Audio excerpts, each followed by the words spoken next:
Olá, bom dia, boa tarde. Meu nome é Marta, eu sou psicóloga, né, da Fundação Municipal de Saúde. Quero agradecer o convite da CIPA, né, por estar fazendo parte dessa semana super importante para nós profissionais da saúde. Né? É um momento da gente estar conhecendo alguns profissionais, reconhecendo também outros, né, profissionais da saúde, e prestando atenção naquilo que a gente faz, né, nas nossas ações dentro do espaço da saúde. Eu estou aqui do lado com o meu amigo psicólogo também, que vai se apresentar. Eu sou Wagner, sou psicólogo, trabalho na fundação, trabalho no CAPS-AD. Eu também tive já a passagem, né, pelo CAPS 3, pelo CAPS AD, e hoje eu estou na educação, né, dentro da fundação. E hoje nós estamos trazendo um tema para conversar com vocês sobre o aumento do uso de drogas na pandemia. E que drogas, né, são essas? Né? Que drogas são essas? Porque a gente tem as drogas lícitas e as drogas ilícitas. E droga é tudo aquilo que causa, né, uma alteração na nossa consciência. Então, quando a gente pensa nas drogas ilícitas, né, a gente conhece várias. E nas drogas lícitas, a gente tem o álcool, a gente tem o tabaco, a gente tem as medicações psicotrópicas, que também são drogas, entre outras coisas. E nós estamos aqui, né, para fazer um bate-papo sobre isso. E aí eu pergunto para o que está acontecendo com o mundo?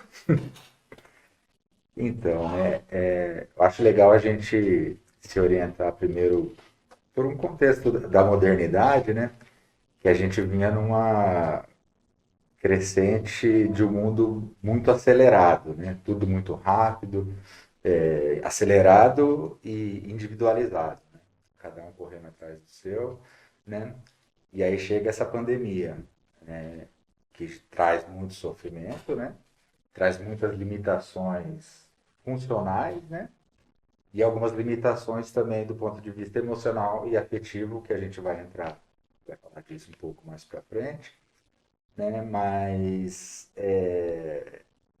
também traz uma oportunidade para a gente refletir e repensar, né? Repensar a nossa existência, repensar como que o mundo tá caminhando, né?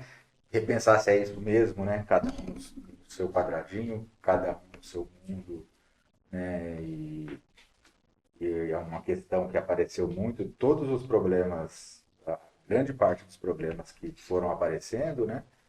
Talvez mais do ponto de vista psicológico, individual, são relacionados a isso, né? A essa reaproximação. São casais se separando, são o aumento de uso de algumas drogas, né? Problemas de pais com filhos, né? Tem tudo isso, né? Então, tem o lado triste, né? Desse momento atual, que é o lado do sofrimento, das pessoas que perderam seus familiares, das pessoas que ficaram doentes, né? Das limitações, né? Que a própria pandemia impôs, né? Só que também, né? Toda moeda tem os seus dois lados, né? Então a gente também tem que. O que a gente pode fazer com isso, né? A gente pode começar a olhar também para as reflexões que isso traz, né? E algumas, lógico, algumas pessoas até tiraram a oportunidade desse momento, né? Mas a gente, aqui, enquanto profissional da saúde, né? Pode propor também essa reflexão de o que dá para ser feito, né? Para buscar reencontrar essa saúde mental, se considerar que tem coisas que vieram para ficar, né? Acaba sendo até uma evolução, né? O momento triste traz uma evolução e coisas muito, muito tristes mesmo, né? O Wagner traz mesmo, né, essas questões da pandemia. Nós, profissionais da saúde, a princípio, nós mantivemos a nossa rotina.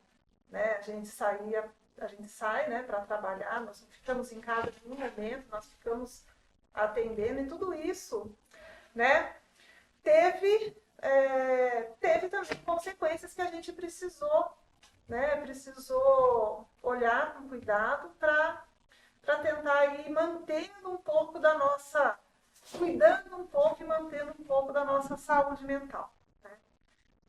Mas assim, dentro de tudo, né, que ele traz, né, como será que isso está afetando realmente o ser humano na sua individualidade? Ó, assim, é claro que outros profissionais vão falar outras coisas, talvez outros psicólogos falarem outras coisas. O que mais me chamou a atenção foi assim, o aumento da sensação de desamparo, né? Assim, a gente fica com essa sensação, acho que é uma sensação presente no ser humano mesmo, é do ser humano, só que nesses momentos difíceis, né, que envolvem um coletivo, essa sensação é aumentada. A imprevisibilidade, né, a gente não sabe o que vai acontecer. Ainda não sabe, né? Parece que a gente está no final, mas ainda a gente não sabe. E no começo, muito menos, né? Que a gente parecia que ia durar 2, 3 meses, depois foi para 6 meses, tá aí 2 anos já de pandemia. Então, essa imprevisibilidade compromete os nossos projetos, né? Os nossos projetos de vida. Porque tem gente que tinha projetos, que tinha planos, né? Para o futuro e, de repente, se viu em xeque se ia ter o que comer ou não no outro dia, né? Então, essa imprevisibilidade gera muito desconforto, né, para o ser humano. É até uma coisa que a gente às vezes trabalha muito terapia, né, e pensa muito sobre isso, é essa necessidade do controle. Quando é exagerado, é lógico que faz mal, né, e tem gente que tem muito isso, só que a gente, né, é bom ter uma noçãozinha do que vai acontecer, ou que pode acontecer. É lógico, a gente nunca consegue prever o futuro, né? Ninguém aqui tem esse poder, mas dá uma segurança, né, quando a gente consegue ter uma certa previsão no futuro. Mas o que move, o que eu vejo que o que move o ser humano é ter esse projeto existencial. Né? Ah, eu vou acabar a faculdade agora, eu vou fazer tal coisa. Ah, eu estou guardando dinheiro para investir em tal coisa. Né? E isso tudo ficou em xeque. Né? Eu vejo assim, o mundo ficou em suspenso, o mundo ficou desde as esferas maiores, né? Com essa política confusa, né? Cada um falando uma coisa, né? Cada especialista também falando uma coisa. Também isso prejudicou muito, eu vejo, nessa falta de coerência, né? Para lidar com a situação. Estou falando do Brasil, talvez alguns outros países foi de um jeito um pouco diferente, tal, mas isso deixou a gente mais angustiado, mais confuso, mais sem saber para onde recorrer, né? Mais sem ter referência, né? E isso acaba comprometendo até a nossa própria identidade, né? Enquanto pessoa. Né? E, né? Aí pode entrar em Sim, outras questões aí, né? isso. E toda essa sensação de desamparo, né? A gente tem a consciência de que não está no controle. E aí, de repente, né, para a gente pensar na questão das drogas, como será que elas entram nesse contexto? Então, a gente, você ouve falar muito aí, né? Tipo, em outros lugares assim, que você não está trabalhando, que minha terapia é a cerveja, minha terapia né? Eu bebo e eu já curo os problemas, né, que eu estou tendo, né? Então, no senso comum, isso é muito falado, né? Mas, assim, antes de falar das drogas em específico, eu gostaria de falar, assim, de propor que a base, né, vai ter uma outra colega que vai falar disso, né, do tema específico, ansiedade e depressão, mas começa daí, né? A gente fica sem rumo, desorientado, e aí bate aquela ansiedade, né? Pelo tentar controlar o incontrolável, tentar controlar o futuro, né? E da ansiedade começam a aparecer coisas, coisas como as compulsões, por exemplo. O que eu vejo que pode ter sido, não tenho dados sobre isso, até mais, maior número do que o consumo, o aumento do consumo de álcool e drogas, é a compulsão alimentar, né? Foi aquela obsessão por mercado. Eu nunca vi mercados tão cheios assim, né? E imagino que muitas pessoas aumentaram o peso, aqui também é uma questão de saúde pública, né? Mas acho que a gente pode começar daí, né? Porque a comida pode se transformar numa droga também, né? Dependendo do que a gente come, né? E aí a gente começa a pensar,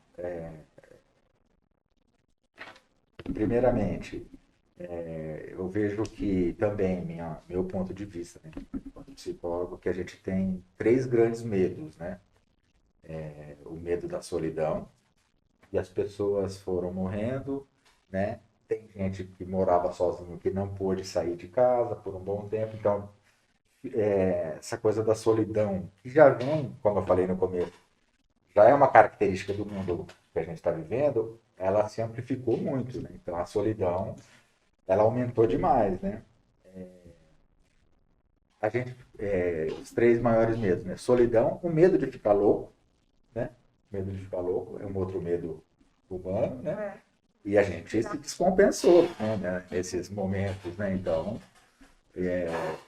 muitas pessoas ficaram perto de surtar, né? Perto de se descompensar. Algumas realmente tiveram problemas de ordem psiquiátrica e tal, né? E o medo da morte, que eu acho que é o que mais, né, teve presente nesse momento. O medo da morte é uma coisa que todo mundo nega, mas todo mundo tem.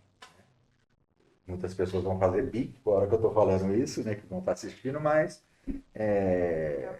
para que falar disso, né? Para que falar disso? Eu acho que se a gente aceitar isso, né? Independente da crença, independente de para onde vai depois ou se não vai para lugar nenhum, acho que a gente tem que aceitar isso para conseguir ter uma boa vida, né? E esse medo da morte veio, né? Ficou enorme, né? E, e tudo isso, né? Todos esses medos levam o quê? A gente a procurar algumas satisfações, desde comer muito, desde outras compulsões, né? E o uso de alguma substância. Aí, quando a Marta pergunta como que entram as drogas nisso, né? Eu andei fazendo alguns levantamentos, né? Assim, e era comum, né? Na pesquisa, desde as pesquisas da ONU, né? Em outros países, como revistas aqui especializadas no Brasil, né? O que aumentou muito foi o uso, é óbvio, do álcool, né? Todo mundo percebe isso, da maconha e de ansiolíticos, né? Remédios para que induzem o sono, né? E a maconha e o álcool talvez um pouco com esse objetivo também, né? Só fazendo parênteses, né? Que assim, a maconha e o álcool dão sono, tá? Dão. Como os outros remédios, né? Os ansiolíticos. Só que não é o sono de qualidade, né? Mas realmente, né? Ninguém quer saber, quer dormir. Então, na verdade, aumentou-se o consumo de álcool, maconha e remédios para dormir. Cocaína, por exemplo. É lógico que quem é usuário de cocaína parou de usar cocaína por conta da pandemia. Mas muitos usuários esporádicos de cocaína que fazem uso lúdico, fazem uso de festas, né? Tem dados, né, que diminuiu bastante o consumo de cocaína por conta disso. É lógico que aquele usuário que é dependente da cocaína mesmo, ele continua usando e pela angústia às vezes até aumentou. Mas assim, os usuários mais leves, né, ou que estão no início ou que eram para ficar dependente acabaram não ficando, né? Então, em geral, e pesquisas nos outros países, assim, anfetamina, essas coisas também diminuíram porque são substâncias que se usam mais saindo de casa, né? Você sai de casa para usar, sai de casa para ir numa balada, numa festa, você acaba fazendo uso disso. E as drogas sintéticas também, né? MD, LSD, né? Essas coisas que é usado em rave e tal. Não teve rave, não teve aglomeração, então com certeza diminuiu, né, o uso dessas drogas também, né? São os dados assim que a gente acabou encontrando, que parte assim, né, da ONU, né, de outros países e no Brasil, né? Então, o aumento foi mais ou menos esse, né? O panorama que a gente tem mais ou menos. Bom, e os nossos serviços, né? E o CAPS-AD, os outros grupos de apoio, porque, como você falou, né? A questão, os três medos, né? Medo de ficar louco, o medo da solidão e o medo da morte. A morte é algo que a pandemia trouxe para o nosso convívio, para sentar do nosso lado, né? Desde que começou toda essa história. como se ficam, né? O que que os serviços, né? O que que a gente pode buscar, né? Para como apoio mesmo nesse momento. Ó, o CAPS AD agora está atendendo da mesma forma que atendia até antes da pandemia. Estamos voltando com os grupos agora. Só que por um bom tempo, né, no pico, né, da pandemia, a gente ficou restrito a mais atendimentos individuais, né, até por conta de não aglomerar mesmo. Né? Foram feitos atendimentos, só que assim, que a gente pensa que muitas pessoas deixaram, né, de procurar os serviços, tanto do CAPS como outros grupos de apoio, né, Alcoólicos Anônimos, NA, Exigente, que acabam dando um suporte, né, para aquelas pessoas. Por conta de não estar tendo mesmo, né? Eu sei que algumas coisas tiveram online, né? Alguns grupos funcionaram online, mas dificulta um pouco, né? A gente não, isso não está consagrado ainda, essa coisa online está acontecendo mais, muito mais, é uma coisa que acho que veio para ficar, mas eu acho que nesse momento as pessoas deixaram de procurar mesmo por conta né, de não estar, alguns lugares não abrindo e alguns lugares da pessoa não ter aquela motivação para sair mesmo, não está podendo sair para nada, né? Só podendo sair para o mercado, então diminuiu um pouco. Teve essa fase, né, no capitalismo, que a gente ficou até, né, sem ter muita procura, né? Mas agora voltou, já vem voltando, né, nos acolhimentos, a gente ainda continua com os atendimentos individuais, mas e está voltando agora com os grupos. A gente está voltando a montar alguns grupos, né? É lógico que assim veio para ficar muita coisa, né? E a gente vai estar sempre adaptado, né? Sempre tomando alguns cuidados ainda, né? Mas veio para ficar. E está voltando. O CAPS-AD voltou. A tendência é os outros serviços de saúde, né? De suporte, né? Atenção básica também está voltando aí. Mas estamos aí para atender de novo. O CAPS dele funciona de segunda a sexta, né? O acolhimento acontece no período da manhã, das 8 Das 8 às às 11 11 e depois dá umas às às 4. 4, menos às sextas-feiras. Uhum. Às sextas-feiras, no período da manhã, o CAPS dele fica fechado para reunião de. Uma coisa só que eu queria falar, né, Marta, é que assim, tem um aumento muito grande da procura. As pessoas estão chegando no acolhimento do CAPS-AD já procurando internação, né? Isso é um sinal para a gente de que o nível de angústia está bem elevado, né? Porque a pessoa já quer uma solução um pouco mais drástica, um pouco mais que a gente entende no CAPS-AD, que a internação é um recurso quando não dá mais mesmo, né? E a gente propõe outros tratamentos, né? Antes de chegar a esse ponto de ter que internar, né?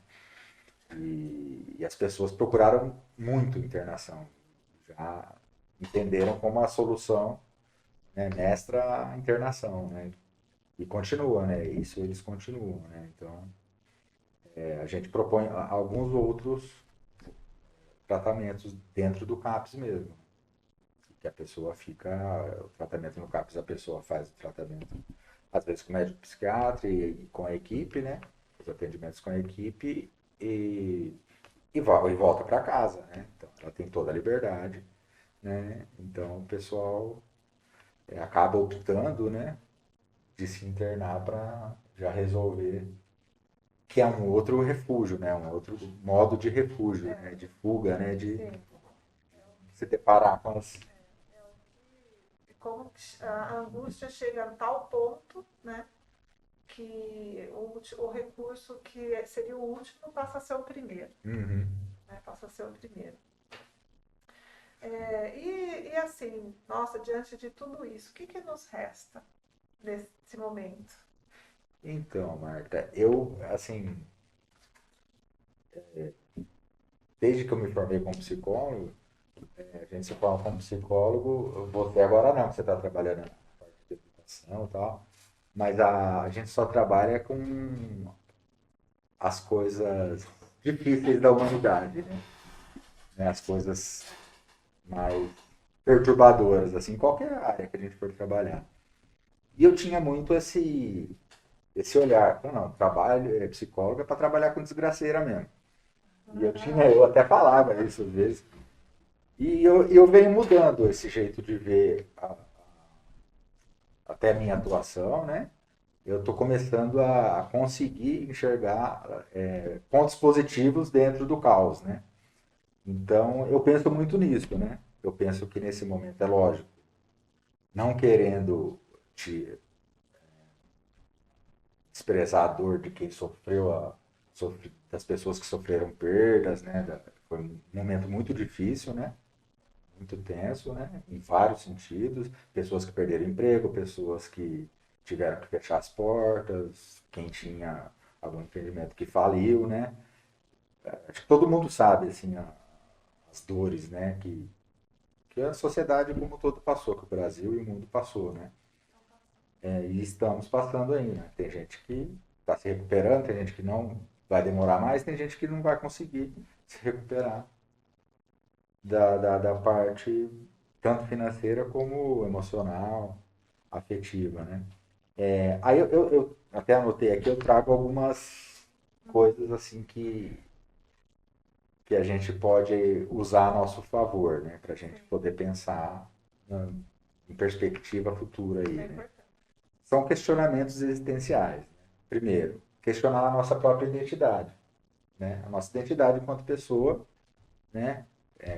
Porque a gente se conhece em momentos de instabilidade.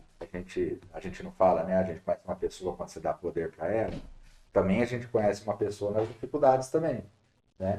Então, é uma forma também de autoconhecimento de conhecer outras pessoas, né? Então, e refletir, né, sobre a nossa própria identidade, né? A nossa relação com os outros, ser com os outros, né? Isso ficou muito estreito, né? Tem até a passagem do livro. A gente às vezes escuta algumas coisas e lê algumas coisas que a gente nunca esquece, né? Eu li uma vez, acho que até já falei disso com a Marta, né? Tem um livro do Freud, Mal-Estar da Civilização, que ele fala que os seres humanos são como um bando de porco-espinho no frio, né? E o porco-espinho tem espinho, só que eles precisam se encostar para poder se aquecer. Então, para fugir do frio, eles se encostam, só que um machuca o outro. Aí sai sangue e tal, aí dói, eles se afastam um pouquinho.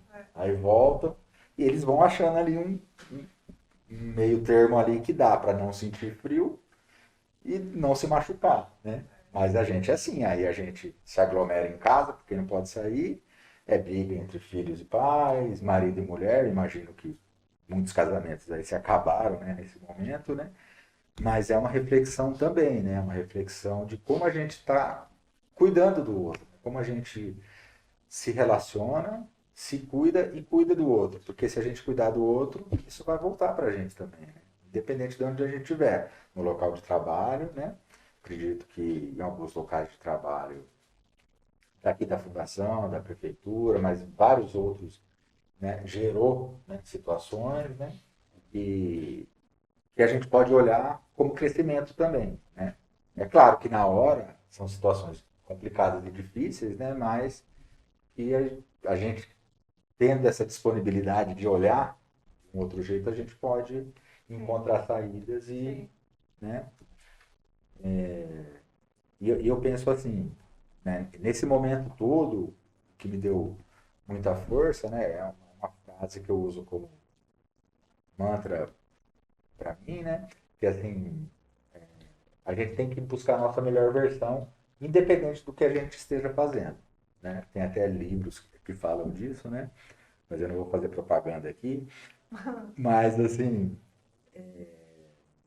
por exemplo, a Marta está num ótimo dia, acordou bem, dormiu bem, está descansada, comeu bem, está sem problemas.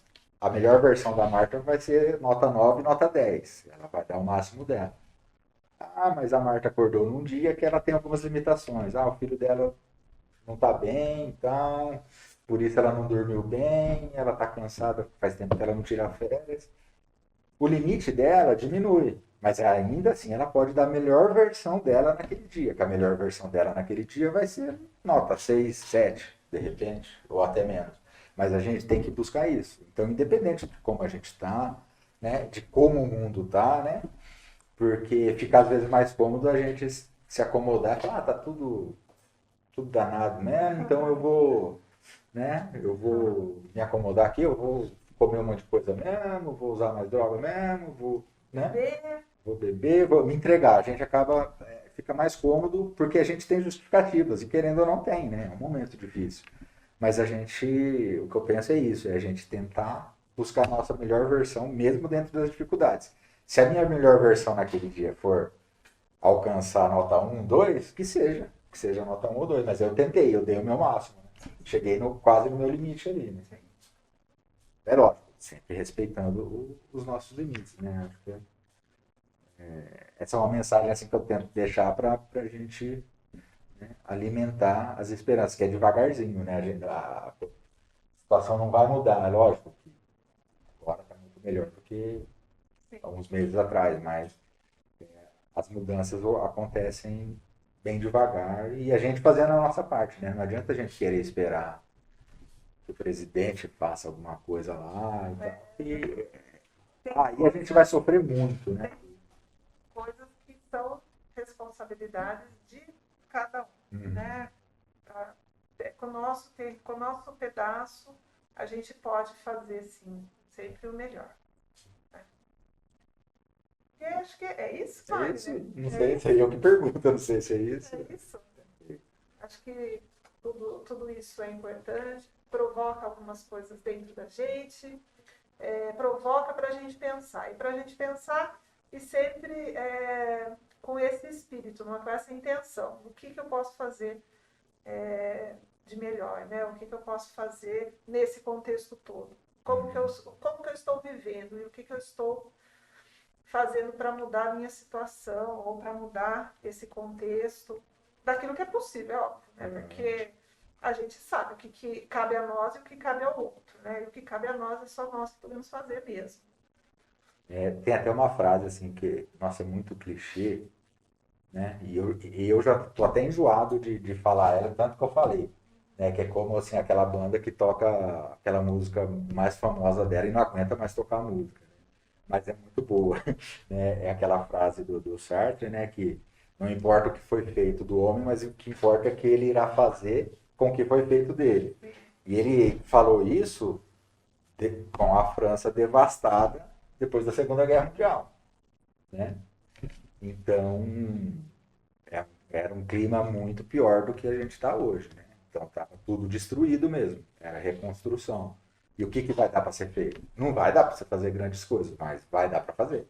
Né? Então, eu penso isso. Eu fico até com vergonha de falar essa frase, que é muito clichê hoje, né? Não, mas você Ficou traz muito uma conhecido. coisa que é verdade, essa coisa de construção e reconstrução. Nós estamos nos reconstruindo a cada dia. Sim. Né? Nós estamos nesse processo. Né? E o que nós queremos ser, cabe a nós decidir, não ao outro. Né? E lembrando, assim, né, gente, que assim, eu vejo como é um momento muito histórico que pode ser que fique 30 anos sem acontecer nada do tipo, né? E a gente vai lembrar, né? Será que eu vou estar vivo? Vou estar vivo daqui a 30 anos. Eu já vou estar gagá. Mas aí a gente vai poder falar, né, como o pessoal que vivenciou a guerra, né? Tipo, ou a ditadura. A ditadura se vivenciou, né? Acho que não. Mas assim, não, eu era criança. Pode isso. Mas assim, é esse tipo de fala. Tomara que seja isso, né? Tomara que. Mas assim, definitivamente é um momento histórico mesmo, né? Pode ser que continue tendo várias outras pandemias de vários outros motivos, pode, mas pode nunca mais acontecer, né? E eu queria ressaltar também, Marta, não sei se é sendo positivo demais, que assim, o ser humano é um ser sensacional mesmo, porque eu não entendo disso, não é minha área, mas assim, foi muito rápido a coisa da vacina. É uma coisa que em outras épocas, nossa, ia ser uma devastação muito grande. Na década de 80 isso ia ser uma devastação enorme. Assim, quer dizer, o ser humano é muito fantástico, né? Sim. Nem todos os seres humanos, mas assim, a humanidade no geral, né, é muito fantástica, né? Nesse sentido que a gente acaba sendo um dos principais animais mesmo do mundo, né? Por conta disso, dessa capacidade. Construímos, podemos construir muito, mas também, né, podemos destruir também. E pensando que tanto a existência individual quanto coletiva, nada é fixo, né? Tem que caminhar, tem que, né? E assim vamos caminhando, todos juntos, na Fundação Municipal de Saúde. Obrigado. Bom, vou agradecer o Wagner, quero agradecer vocês. E é isso. Né? Eu que agradeço. O recadinho que a gente vai deixar para vocês.